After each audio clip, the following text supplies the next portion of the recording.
Welcome to Kenton's videos. Enjoy the video. You start by removing power and HDMI now. This protects the console and your work area.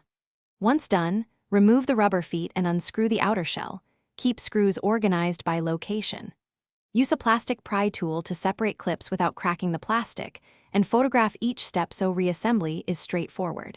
Make sure to work on a static-free surface and keep small parts in a tray. This prevents lost screws and simplifies the next steps. You now expose the internal boards and connectors, and you should inspect for bent pins, corrosion, or loose solder joints. Once identified, gently clean contacts and connector surfaces with 70% isopropyl alcohol and a lint-free swab. Avoid excess liquid. Make sure to reseat ribbon cables fully in their sockets and verify retention clips engage. If a component looks swollen or burnt, stop and consider part replacement. Otherwise, reflowing or tightening connectors often restores functionality. You're ready to reassemble. Align panels, press clips into place, and replace screws finger-tight then snug, do not over-tighten. Once assembled enough to test, reconnect power and HDMI, then dock the console to confirm video, audio, and charging work.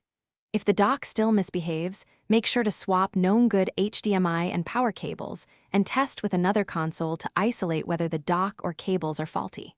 If one clear component fails, replace it rather than repeating disassembly. Thanks for watching. Consider subscribing if we helped you.